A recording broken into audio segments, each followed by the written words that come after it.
Hello friends, I am Sneha and welcome to my YouTube channel clear vision. तो आज हम कौन सा फंड लेके आए हैं? SBI small cap mutual fund. इसके बारे में पूरे डिटेल में हम देखेंगे, पूरे लास्ट तक वीडियो को देखिएगा बिना स्किप किए हुए। तो चलिए अब हम इसके फंड साइज, तो फंड साइज 31,790 रुपीज़ 0.25 करोड़ का है, वो 2013 का है। और रिटर्न सिंस लॉन्च जो है 24% का, इसे बहुत ही अच्छा रिटर्न माना जाएगा। और बेंचमार्क जो फॉलो करता है वो BSE 250 small cap total return index को। और एग्जिट लोड जो है वो वहीं पे एग्जिट लोड 1% का है। अब हम देख रहे हैं कि फंड का रिटर्न एक साल में 6%, वही कैटेगरी एवरेज का एक साल में सेम है 6% का रिटर्न। 3 साल में फंड का रिटर्न जो है वो 20% का और कैटेगरी एवरेज का 23, यानी कि कैटेगरी एवरेज का ज़्यादा अच्छा परफॉर्म किया है इस फंड से।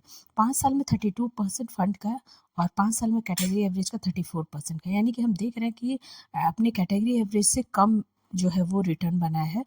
और 1% ही बहुत लॉन्ग टर्म में मायने रखते हैं। तो हालांकि कुछ समय से स्मॉल कैप और मिड कैप में काफ़ी करेक्शन हुआ है, उसका भी इफेक्ट देखने को, तो उसका भी असर इन म्यूचुअल फंड में देखने को मिलता है, स्मॉल कैप कैटेगरी का म्यूचुअल फंड में भी। तो चलिए अब हम नेक्स्ट जो है उसके सेक्टर एलोकेशन को हम देखते हैं कि आखिर किस किस सेक्टर में इस पर्टिकुलर फंड ने इन्वेस्ट किया है। तो फाइनेंशियल में 14.79, सर्विसेज में 13.52%, कंज्यूमर स्टेपल्स में 10.29% का, वहीं पे कैपिटल गुड्स में 8.41%, कंज्यूमर डिस्क्रिमिनेटरी में 7.58% का और अदर्स में 45.41% का। तो अब हम नेक्स्ट इसके कुछ पोर्टफोलियो स्टॉक्स को देखेंगे। उसमें पहला है कालापुत्रा प्रोजेक्ट, दूसरा blue star, GE, Vernova, T&D, Whirlpool of India, Finolex industry, इस तरह की कुछ कंपनियों में इन्वेस्ट कर रखा है इस पर्टिकुलर फंड ने। तो अगर मेरे चैनल पे नए हैं तो मेरे चैनल को सब्सक्राइब कर ले, लाइक कर ले और ज़्यादा से ज़्यादा शेयर कर ले, ताकि हमें भी मोटिवेशन मिले आगे फर्दर वीडियो बनाने का। तो चलिए अब हम नेक्स्ट इसके अल्फ़ा और बीटा को देखेंगे।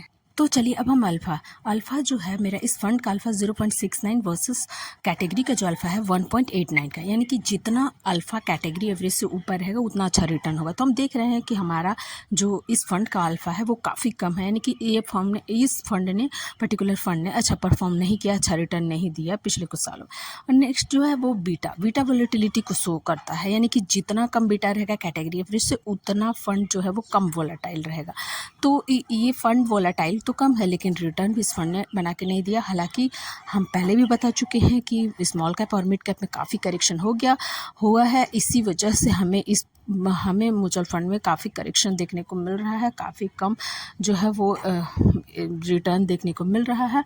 हालांकि मेरी तरफ से बाय सेल का रिकमेंडेशन बिल्कुल भी नहीं है, ये वीडियो सिर्फ लर्निंग पर्पज से बनाया गया है। अगर हमारा ये वीडियो, हालांकि स्टॉक और म्यूचुअल फंड में अगर आप इन्वेस्ट कर रहे हैं तो आपको लॉन्ग टर्म विजन रखना बहुत ज़रूरी है। अगर लॉन्ग टर्म में इन्वेस्ट करते हैं आप तो ही आपको रिटर्न के चांसेस बढ़ते हैं, वरना आपको शॉर्ट टर्म में लॉस के भी चांसेस बहुत ज़्यादा हो सकते हैं।